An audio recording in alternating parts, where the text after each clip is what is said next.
Continuando en psicología del desarrollo, en esta parte primera, vamos a hablar del desarrollo de la capacidad de representación. Hagamos una introducción. Los hombres construyen representaciones de la realidad que les permiten actuar sobre ella, prever lo que va a suceder y evocar lo que ya ha ocurrido. Para elaborar representaciones se necesita recurrir a símbolos y signos que cuentan con significante y significado, diferenciados con una capacidad denominada por Piaget función simbólica o semiótica, que se manifiesta a través de 5 conductas o vehículos: imitación diferida, la imagen mental, el lenguaje, el dibujo y el juego. Vamos a hablar de las distintas acepciones de representación. La psicología tiene 2. El uso que hace Piaget en 1946 al describir la capacidad semiótica, que es la que permite utilizar significantes diferenciados de los significados, y su desarrollo, ya que no todos los significantes están diferenciados de los significados. Piaget considera la representación el estudio de esa capacidad de representar y de los vehículos o conductas a través de los cuales se lleva a cabo. Por otro lado, se habla de representación para referirse a los modelos de la realidad que los sujetos construyen, al conocimiento que forman sobre el mundo. Este segundo sentido de representación es más amplio que el primero e incluye a este. En este capítulo vamos a ocuparnos de la función semiótica desde el punto de mira evolutivo. Muchos psicólogos cognitivos defienden que existe una representación desde el nacimiento y que ésta se origina en la huella que deja la percepción. Hablemos de los antecedentes de la representación. El origen filogenético y ontogenético de la representación es complicado. Se produce en otros mamíferos y en niños durante el periodo sensoriomotor. La representación hay que verla en conexión con todas las actividades de extracción e interpretación de la información que nos proporciona el ambiente. Por lo tanto, esta capacidad de representar es un proceso que reconoce antecedentes del desarrollo. Piaget admite durante el periodo sensorio-motor la presencia de una capacidad de interpretación de índices y señales que otros llaman representación, aunque él no utiliza ese término hasta que no se establece la diferenciación entre significante y significados. Por ejemplo, el niño que reconoce un sonajero a través del tacto o el sonido no constituye para Piaget una representación. Lo sería si el niño reconociese el sonajero sin tenerlo presente. Durante el periodo sensoriomotor, el niño ha ido extrayendo regularidades de los acontecimientos de las cosas, lo que le permite saber cómo se van a desarrollar los sucesos. Escuchar el sonido del agua prevé que lo van a bañar. Eso supone ya una cierta representación del desarrollo de los acontecimientos, pero que dependen directamente de la recepción de estímulos inmediatos relacionados con lo que va a suceder. Hacia el segundo o tercer estadio del periodo senorio-motor, el niño empieza a ser capaz de reconocer situaciones a partir de tan solo un aspecto de la situación. Por ejemplo, a partir de la visión de una parte del biberón, reconstruye el biberón completo. La imitación desempeña un papel importante en el origen de la capacidad representativa.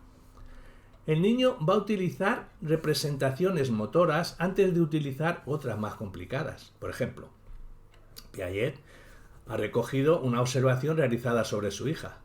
La niña, que todavía no habla, intenta abrir una caja de cerillas y abre y cierra la boca como para representar el movimiento de apertura de la caja de cerillas. Es un significante motor. En el sexto estadio, se empiezan a utilizar medios simbólicos para referirse a las cosas o situaciones sin necesidad de actuar sobre ellas materialmente, lo que marca el final de ese periodo, la entrada de una nueva etapa, donde predomina la capacidad para comunicarse con los demás, mediante gestos y palabras. Esta capacidad simbólica se manifiesta también en el juego. También comienza a imitar en diferido. El lenguaje abre grandes posibilidades en nuestra capacidad para representar la realidad y constituye un elemento muy importante de la capacidad cognitiva del hombre. También el dibujo y el juego simbólico entran dentro de las capacidades representativas. Fue un mérito de Piaget el darse cuenta de que hacia los 18 meses aparecen diversas manifestaciones de esa capacidad de representación a las que denominó función simbólica o función semiótica. Vamos a hablar de los diversos tipos de significantes. Piaget establece una clasificación de los tipos de significante de acuerdo con su grado de conexión, con lo que designan apoyándose en la idea de Saussure. Según el grado de conexión entre significante y significado, pueden distinguirse tres tipos de significantes: índices o señales, símbolos y signos. Hablemos de ellos. Índices o señales. El significante está indisolublemente ligado al significado, es una parte o una consecuencia de este último. Ejemplo, la ceniza es señal de que hubo fuego. Los símbolos. El significante puede ser independiente del significado, pero guarda una cierta conexión con él, una relación motivada. Ejemplo, dibujos o fotografías. Pongamos como ejemplo el juego simbólico, donde el niño utiliza un palo como escoba, una caja de cartón con una cuerda como camión o un palillo para poner una inyección. Y en cuanto a los signos, la relación entre significante y significado es totalmente arbitraria. No existe ninguna relación entre significante y significado.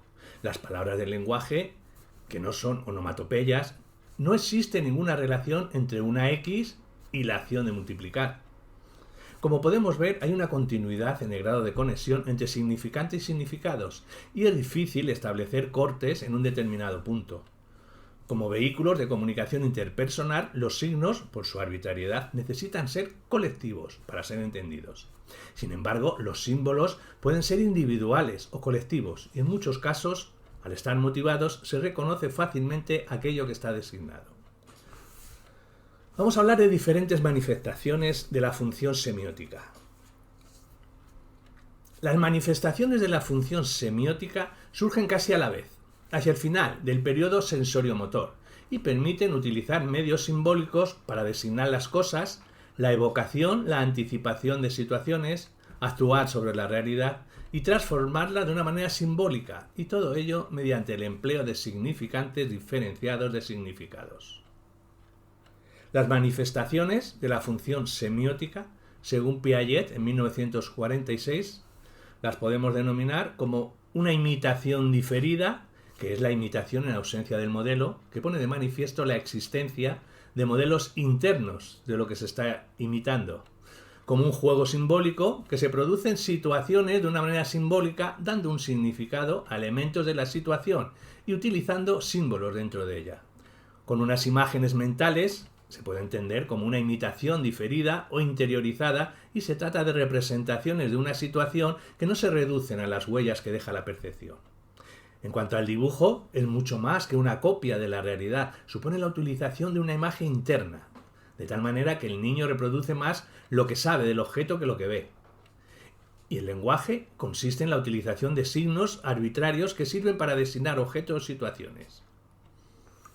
En cuanto a la imitación diferida, a lo largo del periodo sensoriomotor, el niño va mejorando su capacidad de imitación en presencia del modelo. Pero es hacia el final del periodo cuando empieza a manifestar su imitación en una ausencia, imitación diferida. Para Piaget, la imitación en presencia del modelo es una prefiguración de la representación y constituye una especie de representación en actos materiales, no en pensamiento. Hacia el final del sensoriomotor, con el surgimiento de la imitación diferida, la representación deja de ser una copia directa, separándose de su contexto y convirtiéndose en un significante diferenciado del significado, existiendo un modelo mental interno. En cuanto a las imágenes mentales, estas constituyen una nueva forma de representación que no parece existir antes. Son un tipo de representaciones internas que no tienen un correlato exterior. Tenemos imágenes visuales, auditivas, gustativas u olfativas. Las imágenes son algo interno que nos queda cuando no tenemos delante la situación y que podemos evocar, y son la huella de la percepción y el conocimiento que tenemos sobre la situación. Las imágenes son el vehículo de la representación más difícil de estudiar, puesto que no llegamos a ellas directamente. Se estudian indirectamente a través del dibujo o descripciones verbales. Bechat y Luzzati, en 1978, estudiaron a sujetos que habían sufrido un daño cerebral en la región parietal del hemisferio derecho y que desarrollaban una negligencia visual en el lado izquierdo. Leían solamente la parte derecha de las palabras. Los resultados de la investigación demostraron que el daño cerebral afectaba a la percepción y a las imágenes, pero también se demostró que las imágenes no son residuos que deja la percepción, sino que parecen analizarse como una percepción real. Piaget y Hölder, en el 1966, han estudiado detenidamente el desarrollo de las imágenes en relación con las operaciones de la inteligencia. Se oponen a la idea de que las imágenes derivan de la percepción y sostienen que las imágenes son el resultado de la actividad del sujeto. Para ellos, las imágenes provienen de la imitación y constituye la imitación interiorizada.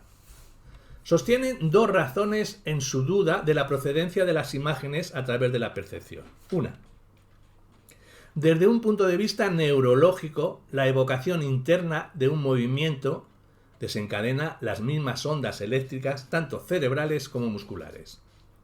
Y dos, si las imágenes provienen de la percepción, deberían existir desde el nacimiento. Sin embargo, no es así. Las imágenes derivan entonces de la imitación y del conocimiento que se tiene sobre el objeto. El desarrollo de las imágenes de los niños está muy ligado al nivel de desarrollo intelectual. Las imágenes se clasifican en reproductivas y anticipadoras. Reproductivas cuando representan algo que se ha percibido anteriormente, y anticipadoras cuando representan algo imaginado, por ejemplo, como sería nuestra cocina con otros muebles. Vamos a hablar a continuación del dibujo infantil. El niño es capaz de representar la realidad y las imágenes internas a través del dibujo. El dibujo surge de la actividad motora. Los primeros dibujos son reproducciones de movimientos de la mano, zigzag. El vínculo entre el juego, el dibujo y la lengua escrita es muy estrecho. Se podría considerar el dibujo como una imitación exteriorizada realizada por el propio sujeto. El dibujo está en conexión con las restantes manifestaciones de la función semiótica y su desarrollo sigue en paralelo en algunos aspectos. El dibujo tiene un componente motor importantísimo, ya que necesita controlar sus movimientos. También tiene un componente cognitivo, que hace que refleje muy bien la comprensión que tiene el niño de la realidad, su representación espacial y cómo concibe las cosas.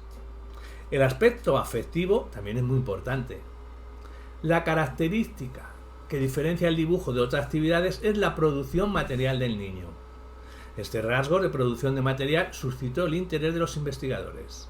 Se examina en los trabajos de Preyer en 1882, Shuji, que fue influido por el evolucionismo y le dedica interesantes observaciones basadas en dibujos de personas y animales, y establece un sistema de 3 estadios.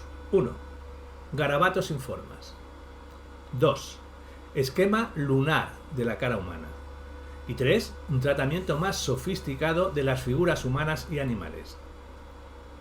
En los primeros años del siglo XX aparecieron importantes estudios sobre dibujo infantil, como el de Luckett en 1913 y 1937. Posteriormente, el dibujo desapareció, para volver a aparecer en los 80 con estudios destacados como el de Gottwald, 1977. Hablemos de las etapas del dibujo. Luckett publicó una interesante monografía sobre las producciones infantiles. En 1927 escribió un libro de síntesis que sigue teniendo gran valor. Luckett establece que el dibujo infantil es fundamentalmente realista, siendo esta su característica más esencial, realista por la naturaleza de sus temas y por los resultados. Hay un interés por las formas de vida más que por las formas bellas. En cuanto a las fases del realismo de Luckett, podemos diferenciar 4 fases. Una sería el realismo fortuito, 2, un realismo frustrado, 3, un realismo intelectual y 4, un realismo visual.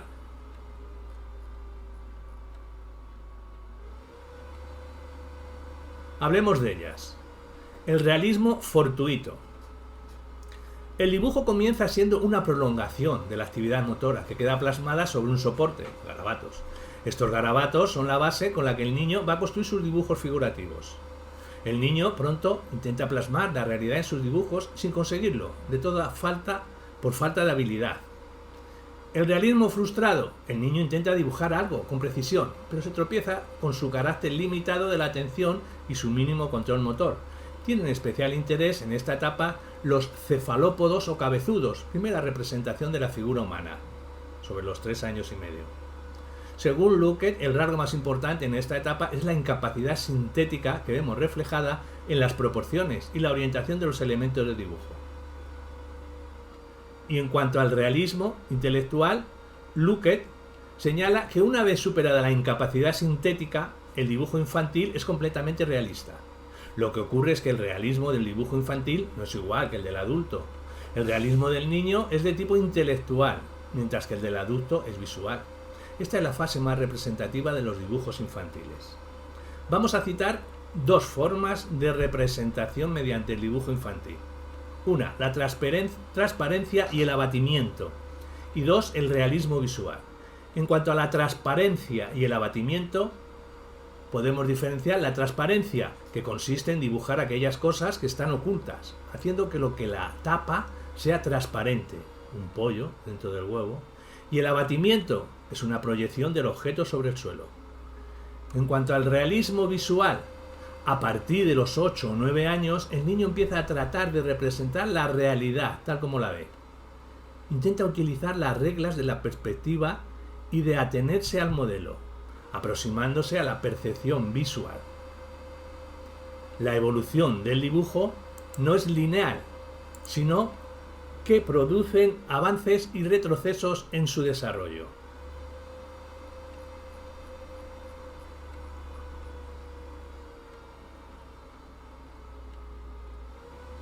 Hablemos del lenguaje. El lenguaje verbal surge al mismo tiempo que las otras manifestaciones de la función semiótica y que suele tratarse como el modelo de la capacidad simbólica de la especie humana por su potencia como herramienta. Se caracteriza por el uso de signos y la relación entre significante y significado es arbitraria. En cuanto al juego, el juego simbólico es un juego de simulación. Los niños se comportan como si hicieran alguna actividad, montar a caballo sobre un palo.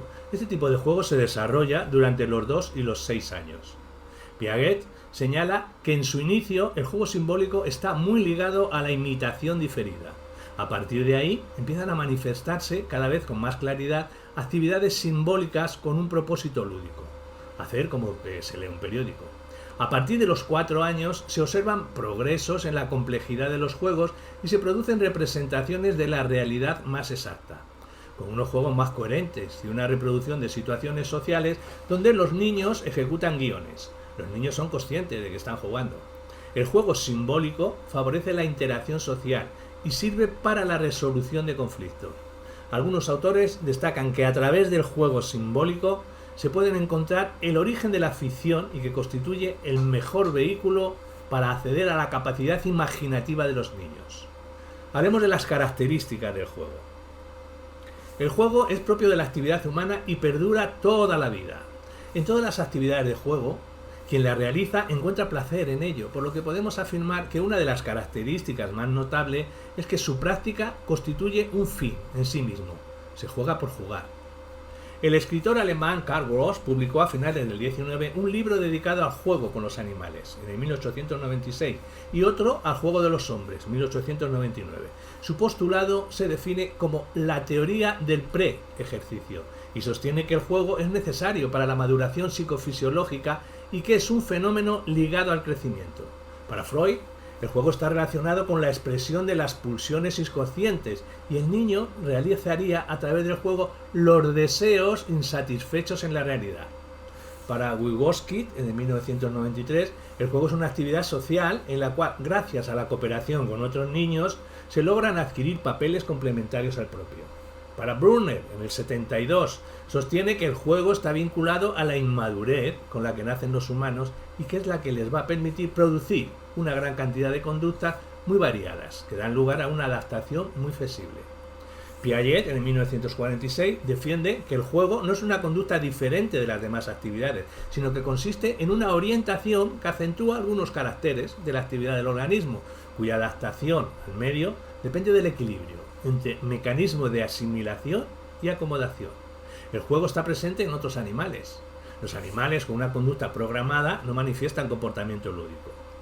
En cuanto a los tipos de juego, la clasificación de los tipos por Piaget pueden ser de ejercicio, simbólico, de reglas y de construcción. Hablemos de ellos. El del juego ejercicio. Hay una manifestación de la actividad sensoriomotora donde las acciones cambian su finalidad y en vez de buscar un objetivo se convierten en actividades que se realizan por sí mismas y sirven para consolidar lo adquirido. Muchas actividades sensoriomotrices se convierten así en juego. El simbolismo está todavía ausente. Es un juego de carácter individual, aunque a veces los niños juegan con los adultos, como el cucú, las palmas. El juego de reglas, este da carácter social, se realiza mediante reglas, que todos los jugadores deben respetar. Se hace necesaria la cooperación, pues sin la labor de todos no hay juego. Y la competencia, pues generalmente un individuo o un equipo gana. Esto obliga a situarse en el punto de vista del otro, para tratar de anticiparse y no dejar que gane, y obliga a una coordinación de los puntos de vista muy importantes para el desarrollo social y para la superación del egocentrismo. En su libro El juicio moral en el niño, en el 1932, Piaget presenta una serie de estudios sobre las reglas del juego. Estudió sobre todo el juego de canicas y el escondite. Las reglas se caracterizan por dos aspectos, la práctica y la conciencia. La práctica de las reglas, cuáles son las reglas que los sujetos utilizan y cómo las utilizan. La conciencia, qué tienen de las reglas y cómo deben someterse a ellas. En cuanto a los juegos de construcción, participa también del simbolismo lúdico, pero consisten en juegos de habilidad y creación. La capacidad de construcción de los niños está muy determinada por el desarrollo motor y su nivel de habilidad y su desarrollo intelectual. A medida que el niño crece, los distintos tipos de juego se entremezclan, dando lugar a juegos de carácter mixto. Y por último, en cuanto a los juguetes, juegos y juegos de ordenador, para los niños en sus primeros meses suelen ser objetos de exploración visual, táctil, auditiva o incluso gustativa. Los juguetes ya construidos son también símbolos para utilizar en el juego, pero hechos específicamente para este uso. Las muñecas han sido un elemento importante en los juegos que han contribuido notablemente a la socialización de las niñas como amas de casa y madres. También están los juegos de mesa. Los juegos de construcción tienen un nivel más abstracto, puesto que se necesita de la creatividad del niño. En muchos países los niños tienen que construir sus propios juguetes, lo que les hace adquirir una gran habilidad para copiar objetos de su entorno y para manejar instrumentos. Las consolas y ordenadores están muy difundidos hoy en día. Su empleo puede ser beneficioso o nocivo, dependiendo de muchos factores: la sencillez o dificultad, los recursos intelectuales que demanda su práctica y las relaciones de competencia, cooperación, ampliación de redes sociales o aislamiento.